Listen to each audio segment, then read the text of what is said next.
Boa tarde, terceiro. Então vamos gravar nossa aula sobre diabetes. Vou tentar falar de forma bem reduzida. Algumas salas já tiveram essa aula, mas algumas salas não tiveram. Então, para isso, para fazer a prova de uma maneira justa, eu vou tentar fazer a aula de uma maneira bem reduzida, tá bom? Então, primeiro, o nome diabetes, ele surge ali da junção, do termo grego diabetes, que significa fluir através de um sifão, e mellitus, que é diabetes mellitus, o nome da doença, com mel. Por que isso? Porque eles perceberam que existia uma doença, na hora de dar o nome da doença, existia uma doença onde a pessoa urinava e essa urina, se deixasse acumulada na grama, numa parede, começava a dar formiga. E aí surgiu essa doença.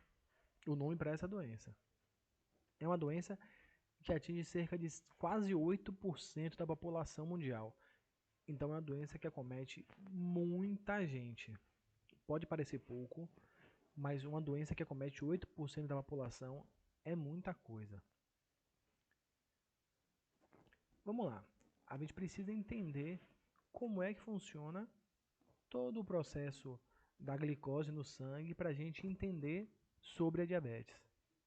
A primeira coisa é a gente entender uma pessoa que não tem diabetes, para depois a gente entender como funciona isso no corpo de uma pessoa com diabetes.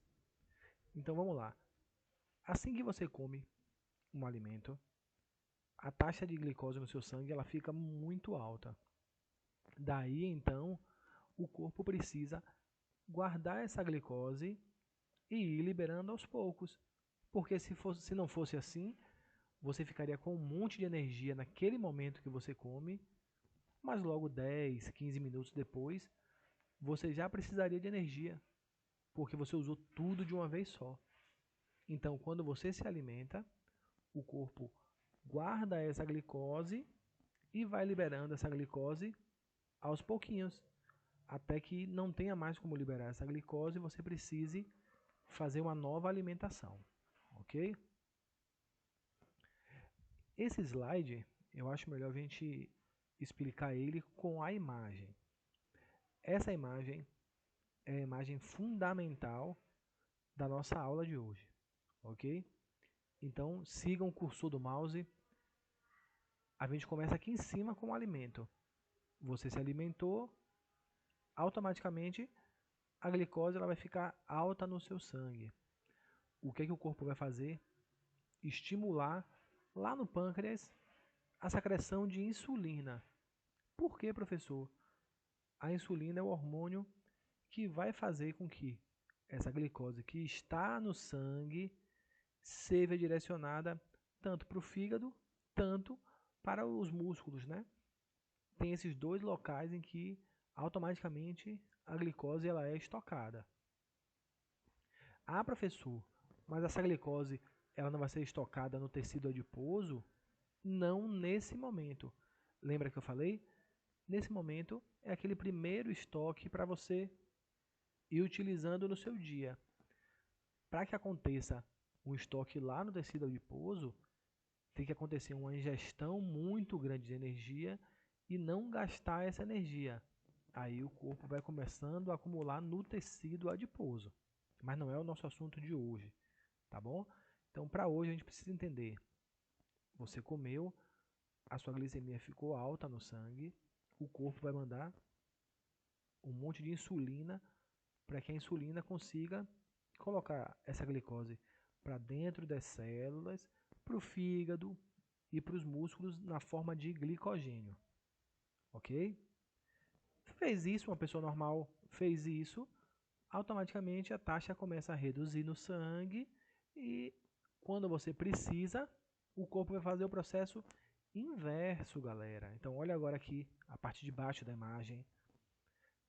Quando você tiver uma baixa taxa de glicose, ou seja, você continuou o seu dia caminhando, fazendo atividade física, sua glicose no sangue está baixando, o corpo precisa fazer um processo inverso.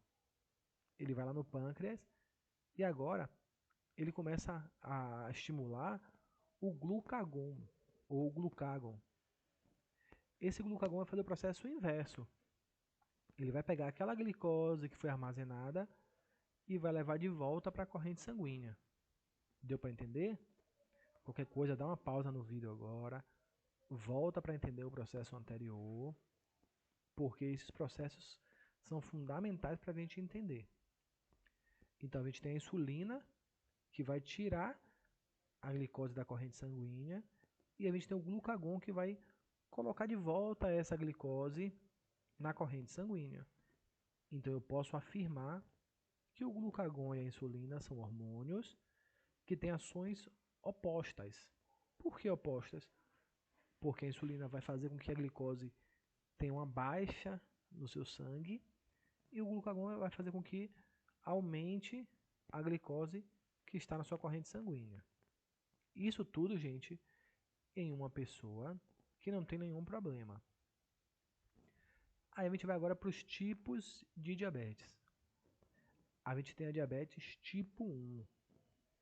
Essa diabetes, galera, começa a acontecer, uma destruição autoimune, e aí esse indivíduo ele começa a não ter insulina, ou essa produção de insulina é muito pouca. E aí, galera, a gente começa a perceber lá naquela nossa imagem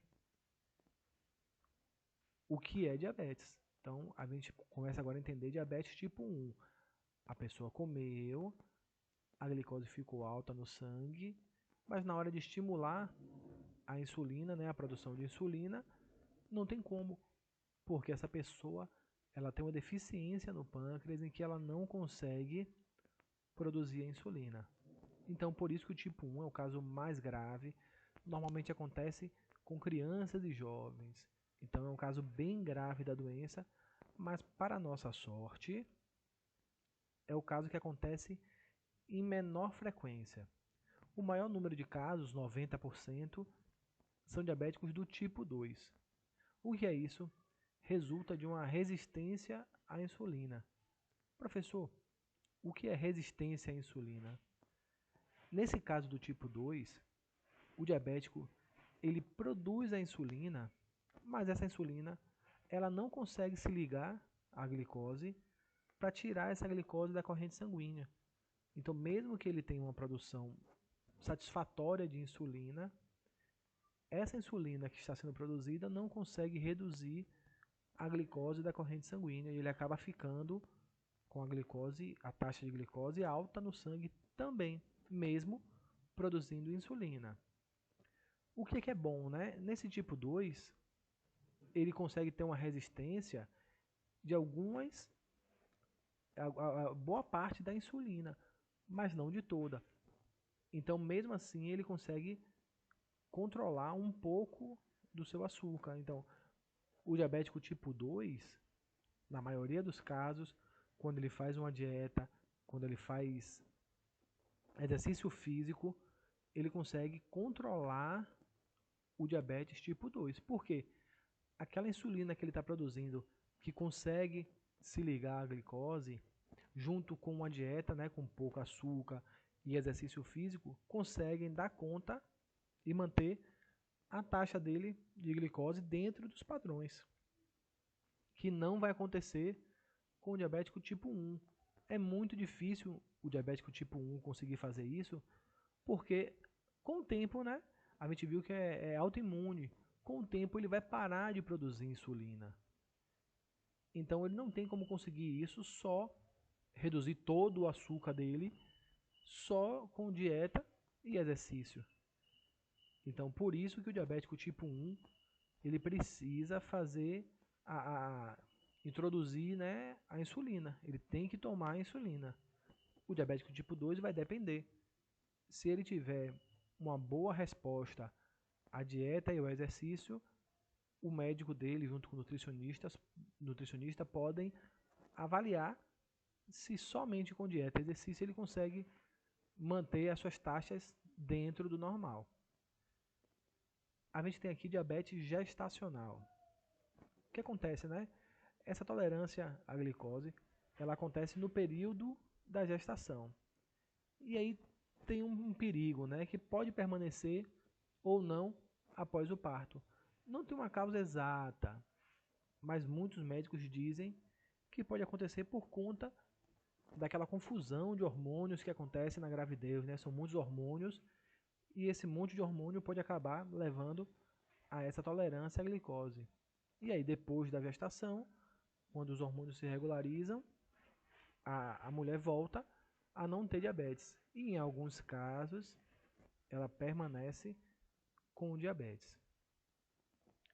Terceiro ano, a gente tem aqui algumas coisas, né, sintomas, diagnóstico, mas para essa nossa primeira avaliação, essa primeira parte do slide é suficiente. Eu vou parar por aqui para o vídeo não ficar longo e vocês não assistem quando fica muito longo. Desejo uma boa sorte e uma boa prova.